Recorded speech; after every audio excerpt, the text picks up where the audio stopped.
Through the Common Group Papua, Lukas Kbarek held a workshop that teaches mothers in Papua on how to become entrepreneurs. The workshop would see Lukas teach about both branding and selling a product on online platforms. And this workshop is expected to yield new entrepreneurs from Papua.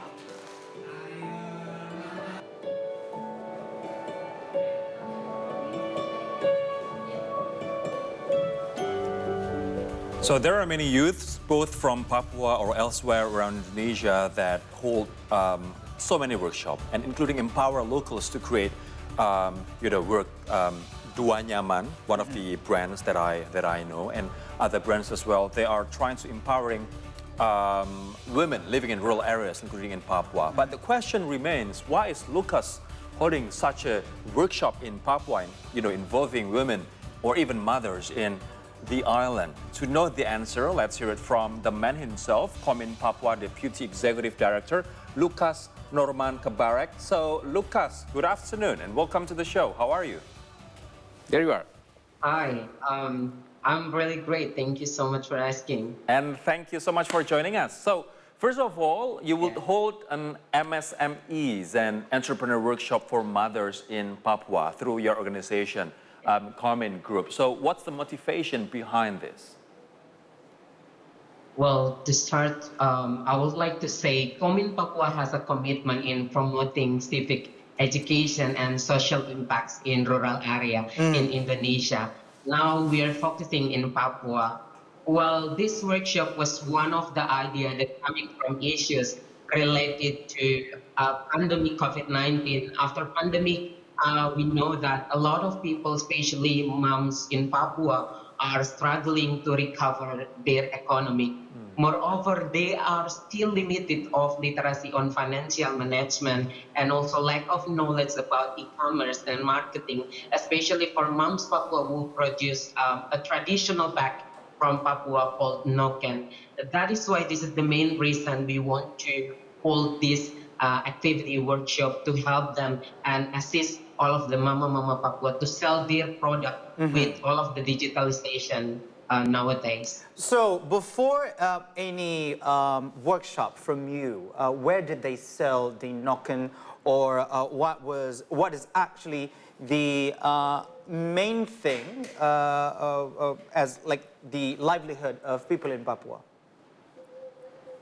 Well, for Mama Papua, as I mentioned before, that they still lack of literacy on e-commerce and marketing. So they still working and sell their product through the traditional market. I see. Because our government built the special market called Pasar Mama Papua, and also some of the mothers, they only sell their product in the roadside.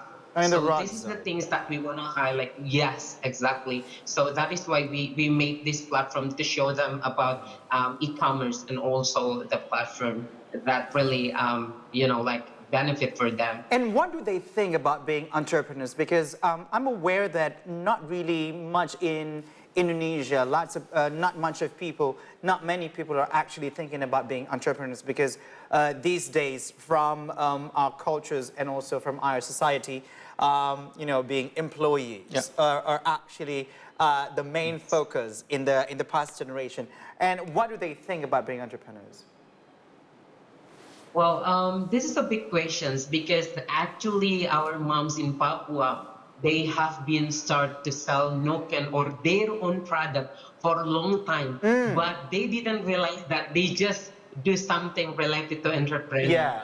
Because when we discuss about entrepreneur with moms Papua, basically it's totally different with entrepreneur in general. Yep. Because moms in Papua, they only sell Noken only for survive for their life. So they didn't think about how to find the big benefit with their product or potential products that they sell. So it's basically they really understand about what entrepreneur itself. I see. So yeah. Right. Lukas, I'm wondering about the story from yourself. I mean, when did you start this activity, and how long have you been doing this?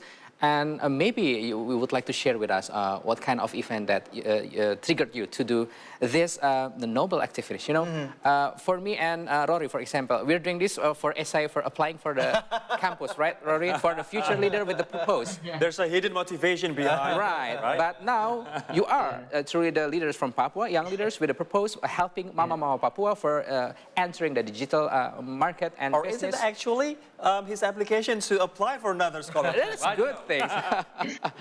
Tell us about you more. Yeah, thank you so much. Well, this is the basic questions that always people ask to me, course, yeah, of especially course.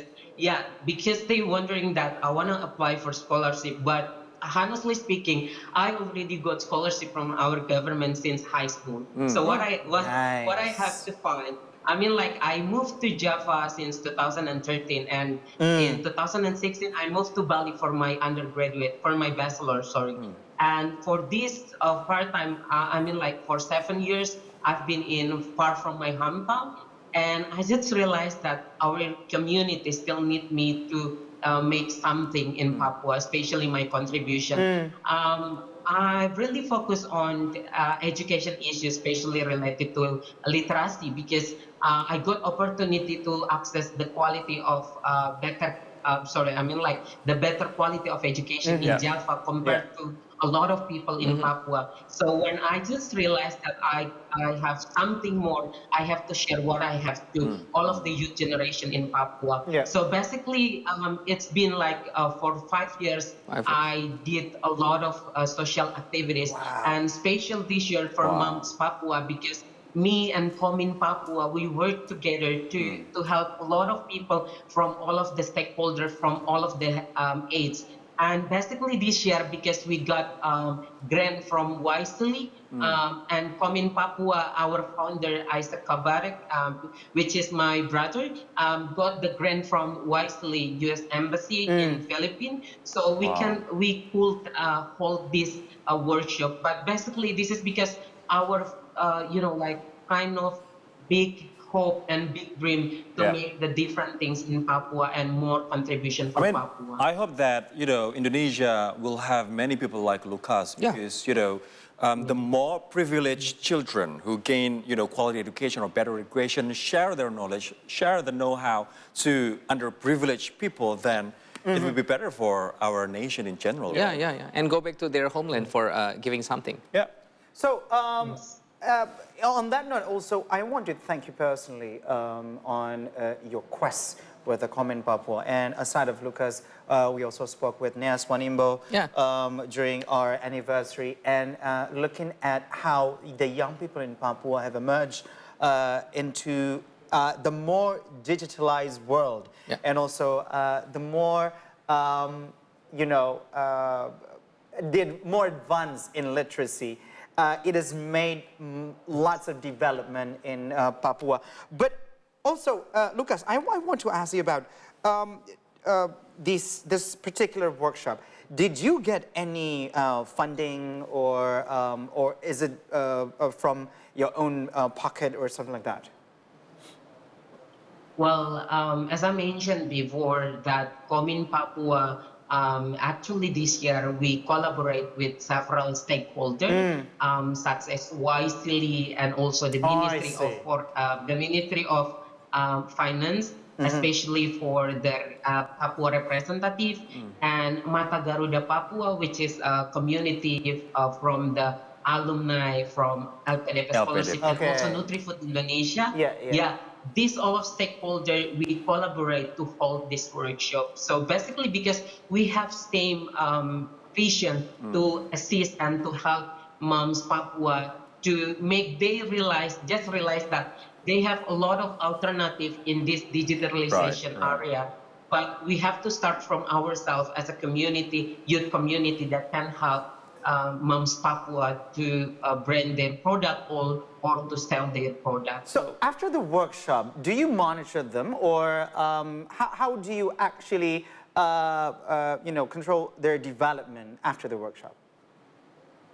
Well, this is things that are being, I want to highlight about our activity is about after workshop is the follow-up activities that we have to responsible for. So we collaborate with several community in Jayapura because this workshop held in Jayapura. So there are several community that focusing to help moms in Papua in local market to sell their product through online. So Home in Papua start collaborate with this community, and we make a sustained project we call Assistance for Moms Papua, and we will start with sell some product, and through the Common Papua platform, we will help Moms Papua to sell their product. Right. So we have follow-up activities after this workshop, and we will start in January as our plan. All right. So, Lucas, there are many fragments